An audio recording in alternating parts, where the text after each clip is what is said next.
युद्ध है ये आखिर कैसे घातक स्थिति में पहुंचता हुआ नजर आ रहा है।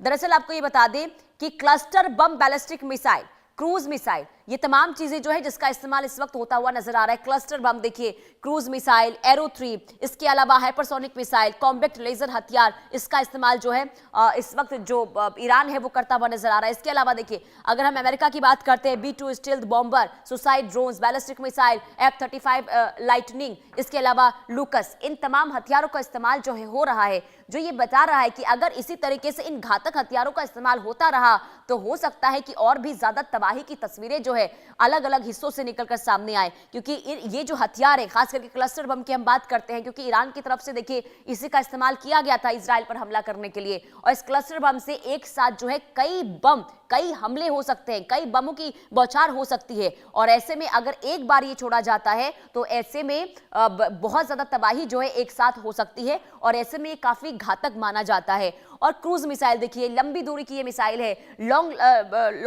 लंबी दूरी की ये मिसाइल जो एक बार कई किलोमीटर तक जाकर पहुंचता है, उसके बाद भारी तबाही जो है ये मचाता है। एरो 3, इसके बाद हाइपरसोनिक मिसाइल की हम बात करते हैं। ये तमाम ऐसे हथियार हैं जो इस वक्त महायुद्ध में इस्तेमाल होते हुए नजर आ रहे हैं। और ऐसे में अगर लगातार इसी तरीके से, क्योंकि आज 9वां दिन है और 9वें दिन भी इसी तरीके से इन हथियारों का इस्तेमाल होता रहा, तो आप समझिए कि हालात जो है वो बद से बदतर होते जाएंगे। और इस वक्त देखिए दोनों ही तरफ से, यानी कि ईरान एक तरफ से ये कोशिश कर रहा है कि इजराइल के हथियारों को कम किया जाए, तो दूसरी तरफ इजराइल भी ये कोशिश कर रहा है कि ईरान जिस तरीके से जिन हथियारों का इस्तेमाल कर रहा है उसे सबसे पहले खत्म किया जाए, ताकि अगर हथियार ही नहीं बचेंगे तो आखिर हमले होंगे कैसे। यानी कि दोनों ही देशों का ये फोकस है कि उनकी जो हथियार क्षमता है उसे खत्म किया जाए।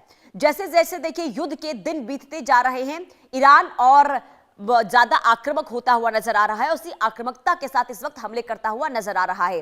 तो दूसरी तरफ इजराइल का यह दावा है कि ईरान ने क्लस्टर बमों से हमला किया है, और ईरानी मीडिया प्रेस टीवी ने भी अपने एक्स पोस्ट पर इजराइल की राजधानी तेल अवीव पर क्लस्टर बम गिराने की जो वीडियो है वो जारी की है। और ईरान का यह हमला गुरुवार रात किया गया, जो तस्वीर आप देख रहे हैं। और ये बताया जा रहा है कि तस्वीरों में आप देख सकते हैं कि कैसे गुच्छों में एक साथ दर्जनों बम जो हैं वो गिरते हुए नजर आ रहे हैं। और ये क्लस्टर बम जो है वो काफी खतरनाक, काफी घातक माना जाता है। और इस वक्त ईरान जो है इन्हीं क्लस्टर बम का इस्तेमाल करता हुआ इजराइल के खिलाफ नजर आ रहा है। ये तस्वीर जो देख रहे हैं आप, ये गुरुवार शाम की तस्वीर है। और ये तस्वीर देखिए किस तरीके से क्लस्टर बम का इस्तेमाल हुआ, और आसमान में एक साथ भारी तादाद में, भारी संख्या में यहां पर बमों की जो बारिश है वो होती हुई नजर आ रही है। एक साथ यहां पर बमों का जो गुच्छा है वो आसमान में नजर आ रहा है। जो लोग इसे देख रहे हैं उनके अंदर बहुत ज्यादा खौफ है। ये बम जहां पर गिरेगा वहां पर स्थिति जो है वो बहुत ज्यादा घातक होती हुई नजर आती है। ये तस्वीर हम आपको दिखा रहे हैं, ये क्लस्टर बम की आप तस्वीर देख रहे हैं जो ईरान की ओर से अब इस्तेमाल किया जा रहा है। ये गुरुवार की तस्वीर आप अपने स्क्रीन पर देख रहे हैं, जहां पर आप लोगों की आवाज भी सुन रहे होंगे। हर कोई इस बम को देखकर, इन बमों की बारिश को देखकर हैरान है, और लोगों को भी चिंता इस बात की सता रही है कि अगर ये बम जहां गिरेगा एक साथ, तो सोचिए वहां पर किस कदर और कितनी तादाद में जो है वो तबाही मच सकती है, कितनी तादाद में तबाही हो सकती है। ये तस्वीर डरा देने वाली, हैरान कर देने वाली है। लेकिन कुल मिलाकर क्लस्टर बमों के इस्तेमाल के बाद कहीं ना कहीं अब देखिए तबाही जो है अब उससे बहुत ज्यादा माना जा रहा है कि उससे बहुत ज्यादा तबाही जो है हो सकती है। और यही वजह है कि हथियारों का इस्तेमाल इस वक्त ईरान की ओर से इजराइल के खिलाफ होता हुआ नजर आ रहा है।